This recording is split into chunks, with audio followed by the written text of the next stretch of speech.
Casi todos los temas están en el aula virtual. He tenido varios problemas con el aula virtual.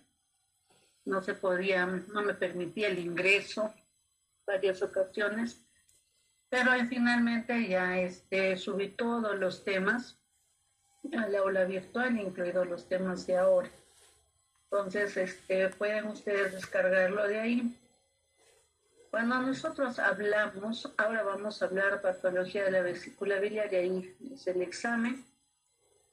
Cuando nosotros hablamos de patología de la vesícula y de la vía biliar, tenemos que tomar en cuenta que nos estamos refiriendo principalmente a la patología aguda. No vamos a tocar acá la patología tumoral, sino básicamente la patología aguda, sea esta colecistitis, sea esta coledocolitiasis, sea esta colangitis, ¿no?, de la vía biliar. Entonces, ahora vamos a empezar hablando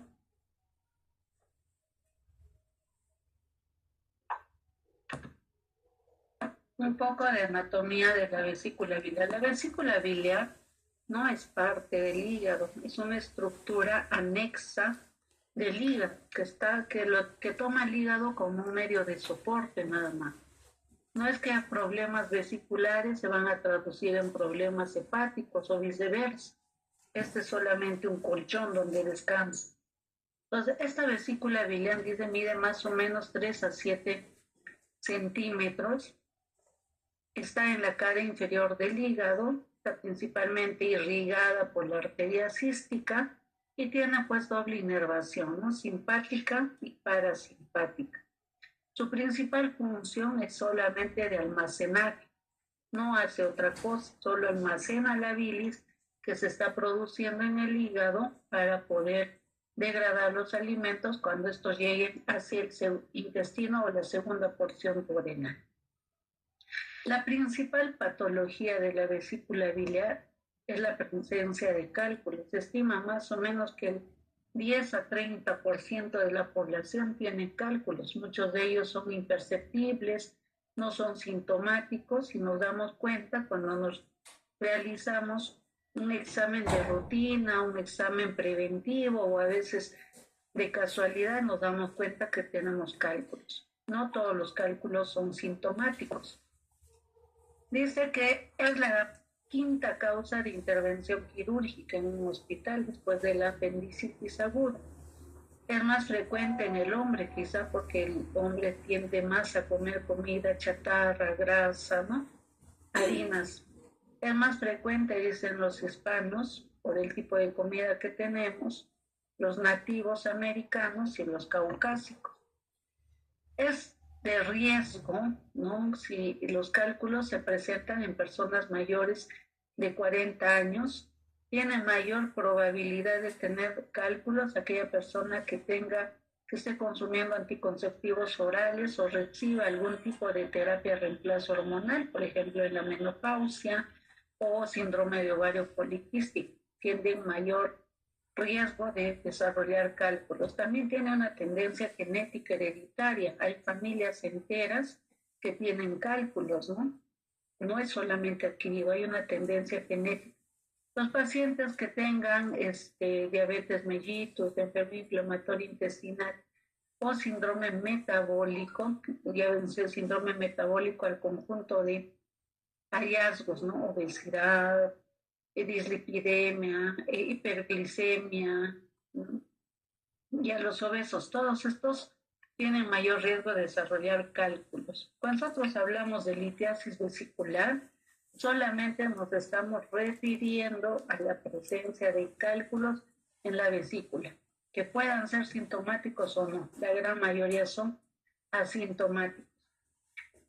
Estos cálculos, dice, pueden ser de tres tipos. Pueden ser de colesterol puro, pueden ser los pigmentados o pueden ser los mixtos. De estos tipos de cálculo, los más comunes son los pigmentarios negros. Esos son los más comunes, ¿no? Y de los que están puramente formados por colesterol, dice, los más comunes son los cálculos de colesterol mixto. Si tuviéramos que hablar en frecuencia, ¿cuál es el más común? El más común es el pigmentario negro, así se clasifica en tipos de cálculos de colesterol o pigmentarios. Los pigmentarios negros son los más comunes, los pigmentarios marrones tienden a ser mucho más grandes, menos frecuentes, y de los cálculos de colesterol, los cálculos de colesterol mixto mezclado con otro tipo de sustancias son los más comunes. Como les había dicho, ¿no? La gran mayoría son asintomáticos, 40-60%. ¿Qué quiere decir? Que de 10 personas que tienen cálculos, solo 6 personas no van a presentar síntomas y 4 personas van a presentar síntomas. Lo más probable es que el diagnóstico se desarrolle de una forma ocasional al realizarnos un examen de ecografía. ¿Por qué se caracteriza?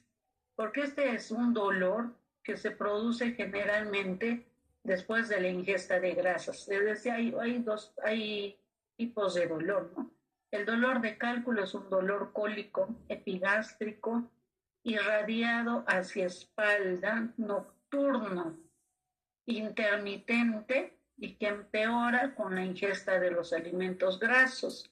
Se acompaña de náuseas y vómitos. Y acá su principal diagnóstico diferencial era la úlcera péptica, que también era nocturna, que también se irradiaba hacia la espalda. Los métodos diagnósticos para diagnosticar cálculos no es resonancia. El mejor método diagnóstico para detectar cálculo es la ecografía. Cálculo en la vesícula biliar me refiero, no fuera de eso. Ese es el mejor examen. Sin embargo, hay cálculos, como por ejemplo los cálculos de calcio, que difícilmente por su refringencia van a poder ser visualizados en ecografía y en ellos se podría solicitar una radiografía. También si los cálculos están en la vía biliar, podría hacerse una colangiografía pancreática retrógrada endoscópica. Pero el mejor examen para diagnóstico de cálculos van a ser la ecografía abdominal. ¿Cuál es el tratamiento? Muchas veces cuando vienen los pacientes te dicen que les des alguna pastilla para hacer desaparecer el cálculo. No existe pastilla para disolver o desaparecer los cálculos. Hay varios estudios que hablan sobre el uso del ácido urso desoxicólico, que este ácido podría ser de alguna forma disolver el cálculo y facilitar su eliminación. Eso no está comprobado, más bien se ha visto que tienen varios efectos colaterales secundarios al uso de ácido urso desoxicólico. Hasta ahora las guías dicen que el tratamiento de elección de los cálculos sintomáticos, no de los asintomáticos, sintomáticos que producen dolor, es la cirugía. Y ahora antes se hacía cirugía abierta a todo el mundo. Ahora hay cirugía laparoscópica que es mucho más rápido y una recuperación más rápida y menos tasa de complicación.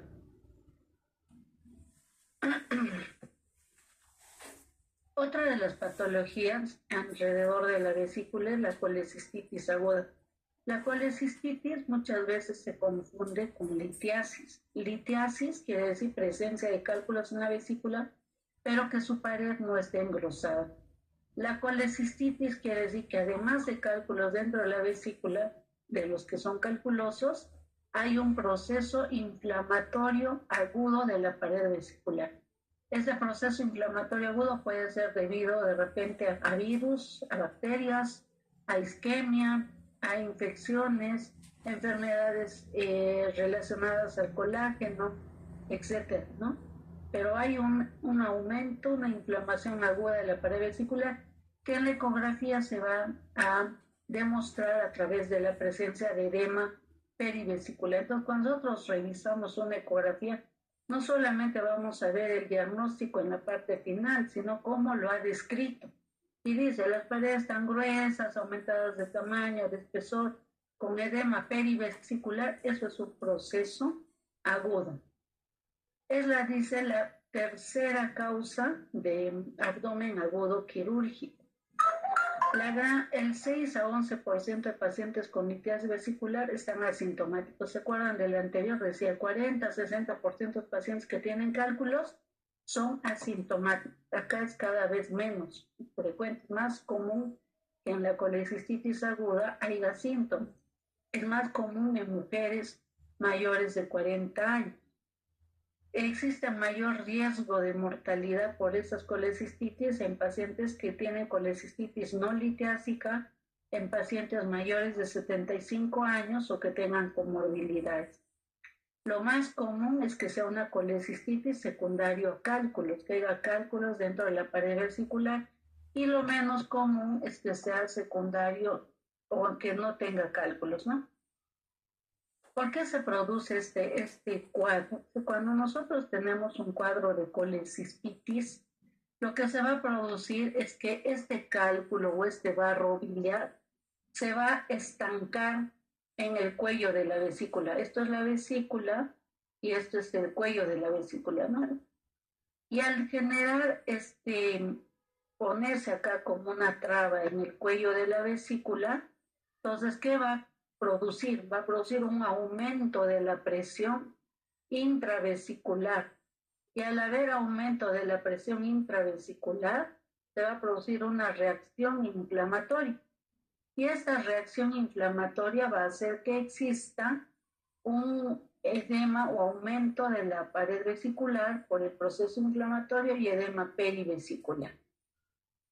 Ahora dice que si yo aumento la presión intravesicular y aumento la reacción inflamatoria, también lo que voy a hacer es favorecer el crecimiento de gérmenes por el proceso inflamatorio. ¿Y qué gérmenes van a ingresar acá dentro de la vesícula? Van a encontrar E. coli, Klebsiella pneumoniae, Enterococcus fecalis, Enterobacter sp, Streptococcus fecalis, ¿no? Todos los que están en el intestino pueden migrar, inflamar e infectar a la vesícula. Cuando nosotros hablamos de colecistitis aguda, esta va a pasar por varias fases. La primera etapa es colecistitis edematosa, solamente hay un edema de la pared perivesicular, la pared está edematosa, hay presencia de líquido intersticial, todo el resto está normal. Esto puede durar de 2 a 4 días. Si el paciente en esta etapa no mejora o no resuelve, pasa a la siguiente etapa, que es la colecistitis crónica. Y acá lo que va a haber, ya va a haber áreas de necrosis y de hemorragia, trombosis, oclusión. Obviamente el paciente va a tener un mayor compromiso clínico. Y la tercera etapa es que es una colecistitis supurada. Decíamos, no, si hay aumento de la presión intraabdominal, intravesicular, va a aumentar la cantidad, es la reacción inflamatoria. Y si hay mayor reacción inflamatoria, va a producir un edema. Si esto persiste en el tiempo, se va a necrosar. Si esto persiste en el tiempo, se va a infectar y va a producir una colecistitis supurada. Eso más o menos lo vamos a ver 7 a 10 días después de iniciado el cuadro. Y la cuarta etapa dice que es una colecistitis crónica. Cuando yo he tenido ya varios cuadros de colecistitis que han pasado por las etapas anteriores y finalmente ya no va a ser esto reversible. Eso se llama colecistitis crónica. Para hacer el diagnóstico de colecistitis existen los criterios de Tokio. Los criterios de Tokio toman en cuenta signos locales de inflamación que pueden estar representados por el signo de Murphy positivo o por la presencia de masa, dolor en hipocondrio derecho. Signos sistémicos de inflamación, fiebre, PCR más de 3, glóbulos blancos más de 10.000. E imágenes que nos hablen de hallazgos ecográficos de colecistitis aguda, que hemos dicho, el edema, el engrosamiento de la pared y el edema perivesicular. Para que yo tenga el diagnóstico definitivo de colecistitis aguda, tengo que tener un criterio de A, un criterio de B y un criterio de C. Para que yo tenga un diagnóstico probable o una sospecha, puedo tener un criterio de A y un criterio de B, ¿no? Entonces, estos son los criterios de Tokio para el diagnóstico de colecistitis. El mejor examen para diagnosticar colecistitis aguda es la ecografía. Dice, tiene una sensibilidad del 50 al 88% y una especificidad del 88%. ¿Cómo voy a ver en la ecografía que la pared de la vesícula se encuentra más de 5 milímetros, que haya piedras dentro de la vesícula y que haya un edema perivesicular? En condiciones normales, la pared de la vesícula mide 2 a 3 milímetros. El diámetro transverso es menor a 4 centímetros y el diámetro longitudinal máximo hasta 9 centímetros.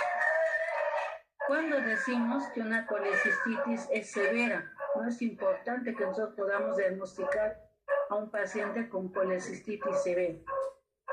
El grado leve, dice, no cumple criterios del grado 2 o 3, que son moderados y severos.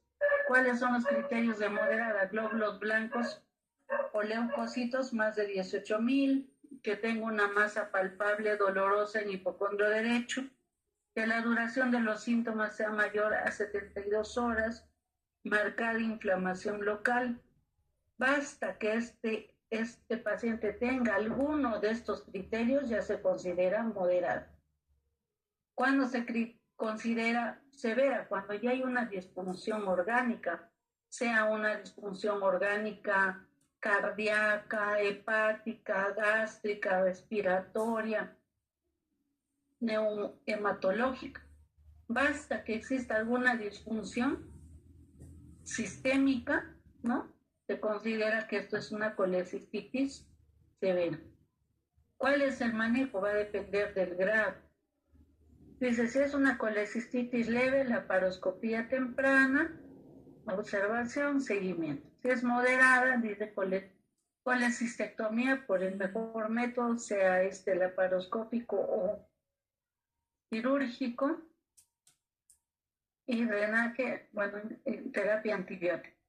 El grado 3 dice drenaje de la vesícula biliar temprana, colecistectomía electiva, ¿no? No necesariamente tenemos que hacer la colecistectomía y el drenaje a la misma vez. Se puede hacer primero el drenaje para compensar al paciente. Acuérdense que en el grado 3 el paciente tiene un compromiso ya sistémico, entonces lo que nos surge ahí en este grado es compensar al paciente y eso no se va a hacer en una cirugía inmediata. Entonces queremos compensar, lo que podemos hacer con radiología es hacer un drenaje quirúrgico, ¿no?, de la vesícula y posteriormente hacer la colecistectomía. Entonces, en el grado 1, pues nos dan antibióticos, terapia de soporte. En el grado 2, generalmente van a ir a tratamiento quirúrgico asociado a antibióticos. Y en el grado 3, sí o sí tiene que haber antibióticos y un soporte orgánico con antibióticos, etc. La otra complicación es la colangitis. La colangitis, ¿qué quiere decir ahí? La presencia de una infección en el líquido biliar, ¿no? Inflamación e infección de los conductos hepáticos y biliares asociado a una obstrucción del conducto biliar. Esto generalmente se va a producir por la presencia de cálculos a nivel del colédoco que impide el paso de la bilis hacia el intestino, generando nuevamente lo que había sucedido en la vesícula, un aumento de la presión intraluminal, y este aumento de la presión intraluminal, un proceso inflamatorio, y finalmente una colangitis. Las colangitis leves se van a definir por la tríada de Charcot: dolor, fiebre, ictericia. Las colangitis severas se van a definir por la pentada de Raynaud, que además de tener fiebre, dolor, ictericia, se va a agregar trastorno del sensorio y trastorno de la coagulación. Hay 5 tipos de colangitis, ¿no? Una colangitis aguda, una colangitis secundaria a una colecistitis aguda, una colangitis no supurada, una colangitis supurada, aguda, supurada aguda obstructiva y supurada aguda acompañada de absceso. ¿Recuerdan cuando les explicaba de la colecistitis? Dice, para que haya colecistitis tiene que haber una obstrucción y un cálculo en el cuello de la vesícula. Y ese cálculo genera un aumento de la presión intravesicular y eso genera un edema o aumento del proceso inflamatorio.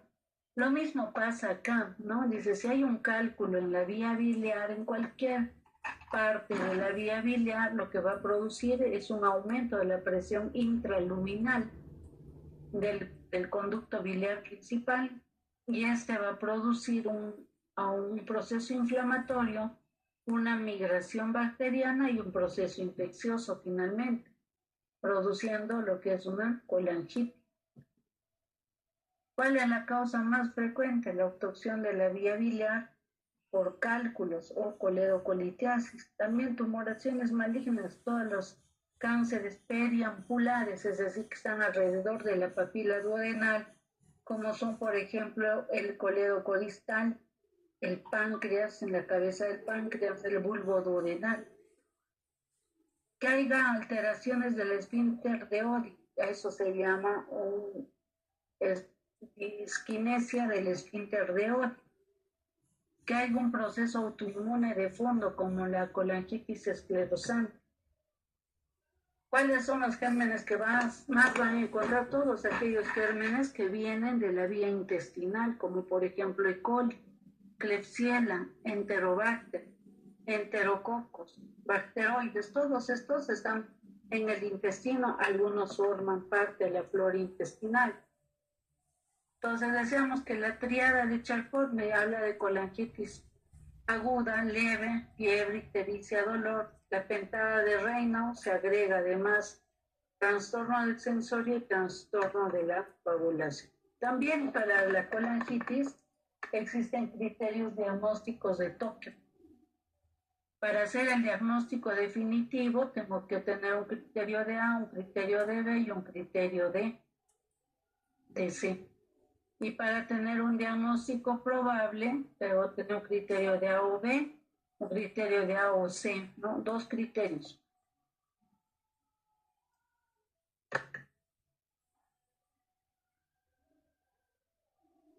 Las colangitis, al igual que las colecistitis, pueden ser leves, moderadas, severas también, ¿no? Severa hemos dicho cuando hay una disfunción orgánica, basta que un órgano empiece a fallar y eso ya es severo. La moderada va a depender de la presencia de leucocitos, de si hay fiebre, ¿no? ¿Qué hacemos en el tratamiento? En el grado 1, antibióticos y drenaje biliar. En el grado 2, drenaje biliar y antibióticos lo más rápido que se pueda.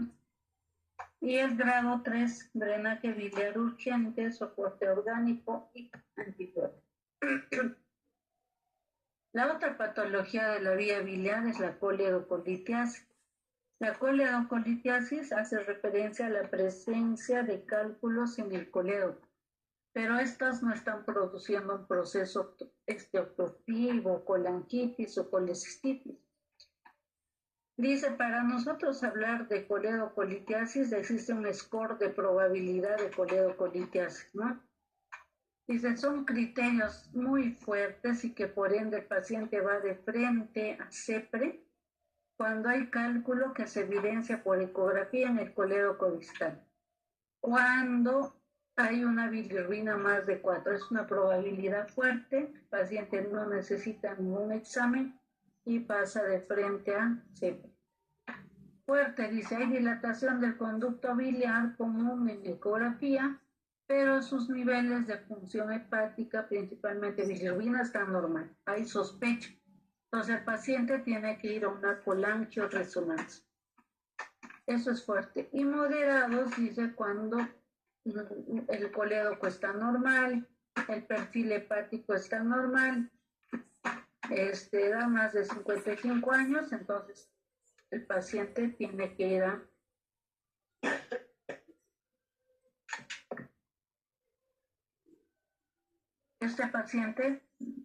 a una resonancia.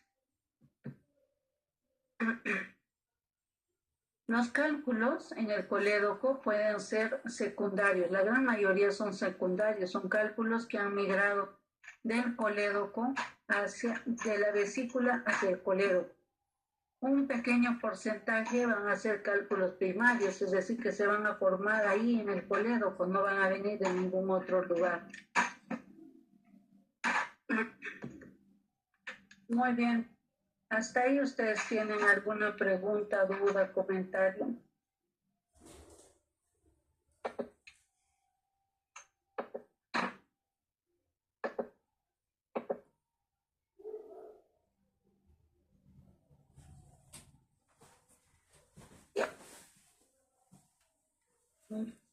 Hasta acá va a ser nuestro examen. ¿Ya? Todos los temas están en el aula virtual, de ahí los pueden descargar. El examen va a ser el día